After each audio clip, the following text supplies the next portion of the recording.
Allaité mobile, jumeaux de 2 mois en ring sling. Elliot et Charlie souhaitent vous montrer comment ils peuvent être portés en ring sling ou hamac à anneaux. Ici, on a 2 ring slings différents. Vous pouvez voir les avantages et désavantages des 2 modèles dans la vidéo démonstration Allaité mobile ring sling. Dans ma main droite, j'ai une porte-câlin, conçu par des mamans allaitants, vendu exclusivement par la Leche League France.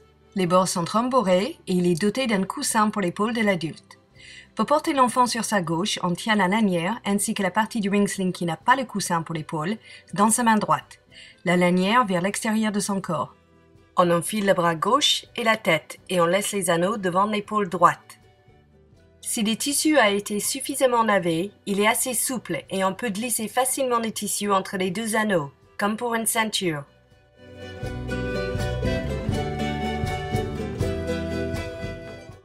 Dans ma main gauche, je tiens un vieux modèle de Maya Wrap. Les tissus glissent facilement dans les anneaux et les bords ne sont pas rembourrés. Il n'y a pas de coussin pour l'épaule de l'adulte. Pour porter l'enfant sur sa droite, on tient la lanière ainsi que les tissus qui se trouvent en dessous dans la main gauche et on enfile le bras droit et la tête, laissant les anneaux devant l'épaule gauche. La lanière et les anneaux doivent se trouver devant l'épaule gauche. Le tissu glisse facilement entre les anneaux. Le soutien pour le bébé est moins important que pour le porte-câlin.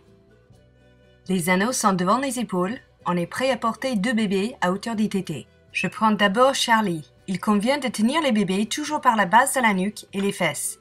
Ainsi, le poids de la tête est soutenu et ne tire pas sur les épaules et le dos. Je pose Charlie sur mon épaule en saisissant une jambe afin d'assurer qu'il n'échappe pas ni ne tombe. Je monte le tissu en effet ficelle jusqu'à ce que ses pieds dépassent du bord inférieur. J'étale le tissu en m'assurant que le bord inférieur reste derrière le creux de ses genoux. En le faisant, je vérifie que tout le tissu superflu est rassemblé vers les anneaux et que le tissu ne pende pas ou ne baille pas dans mon dos. Je m'occupe uniquement des bords inférieurs et supérieurs pour ce faire. Le tissu entre les 2 bords suit la forme du corps du bébé. Quand je tire sur la lanière pour assurer que le bébé est fermement tenu et ne ballotte pas, les anneaux restent devant mon épaule. Si j'avais serré la lanière sans caler les tissus superflus vers les anneaux auront fini vers le bas, près du corps du bébé. Ici, on voit que le bord inférieur n'est plus dans le creux des genoux du bébé. Je le cale en dessous de ses fesses afin que ses cuisses soient soutenues et sa position assise en forme de grenouille soit soutenue aussi. Quand il gigote, les tissus ne pourront pas remonter vers ses fesses. Si l'on ne serre pas le bord supérieur, la nuque de Charlie ne serait pas soutenue et il ballotterait dans la mac. Je démêle donc le bord supérieur et je le tire davantage, jusqu'à ce que sa nuque soit soutenue. Comme ça, Charlie peut facilement tenir sa tête et participer au monde autour de lui, d'une façon non passive. Quand je m'assure que le bord inférieur est dans le creux des genoux de Charlie, je me rends compte qu'il reste du tissu superflu entre les anneaux et ses genoux. Je trouve le bord inférieur de l'autre côté des anneaux et je le serre, jusqu'à ce qu'il n'y ait plus de tissu superflu. Charlie est enveloppé, soutenu dans une position assise ou position grenouille, sa nuque soutenue et ses cuisses soutenues, à califourchon sur ma hanche.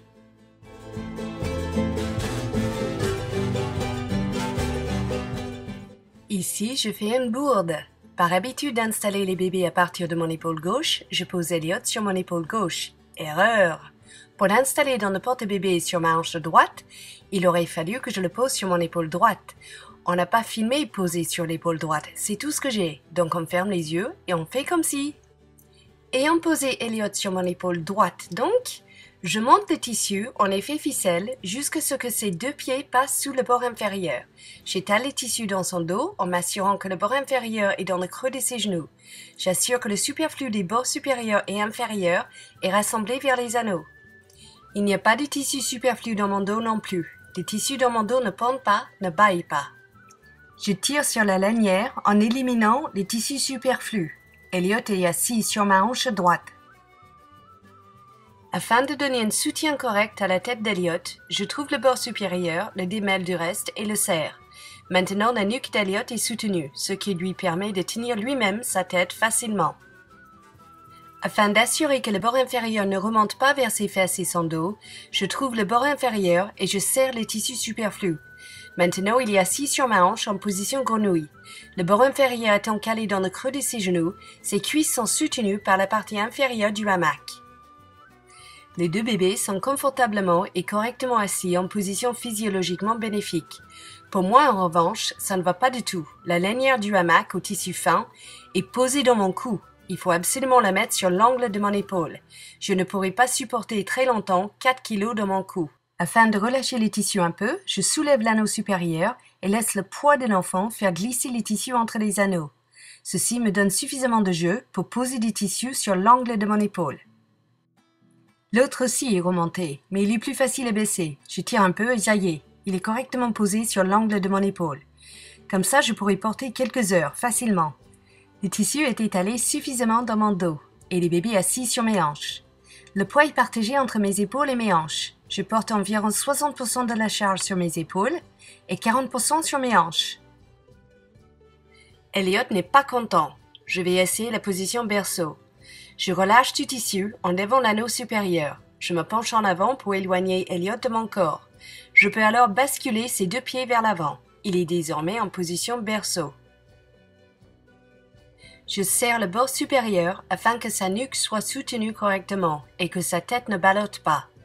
Puisque les bords ne sont pas rembourrés, je m'assurerai toujours de caler mon avant-bras dans sa nuque.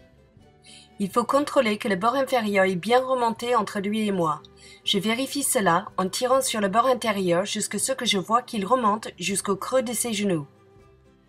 Elliot est enveloppé en position berceau.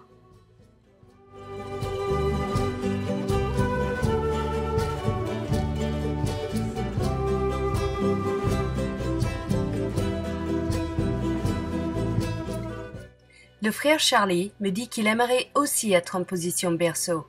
Alors je relâche les tissus en levant l'anneau supérieur et je me penche un peu en avant afin d'écarter son corps du mien.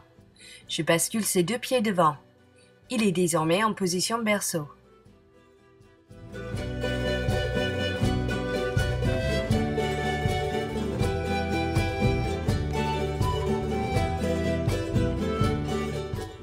J'assure que le bord intérieur est remonté entre lui et moi et arrive jusqu'au moins les creux de ses genoux.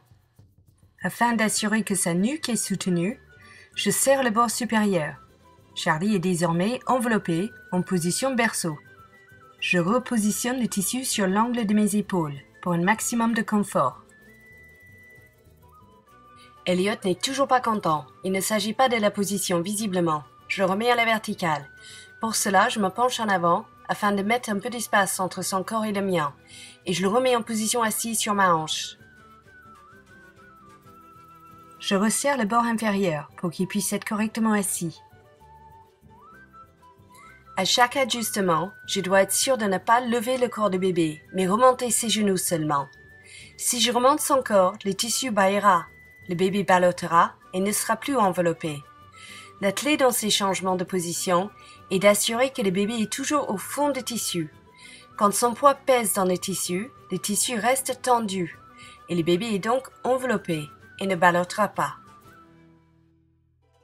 Je serre également le bord supérieur. Sa position assise doit être soutenue par les bords inférieurs et supérieurs. Ses cuisses soutenues, ses genoux plus hauts que ses fesses.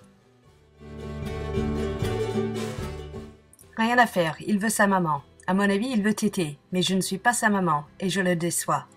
Je le rends à sa maman qui patiente. Après avoir desserré les tissus en tirant sur les anneaux, je passe ma main sous ses fesses et soutiens la base de sa nuque. En soutenant sa tête et son dos ainsi, je le remonte sur mon épaule.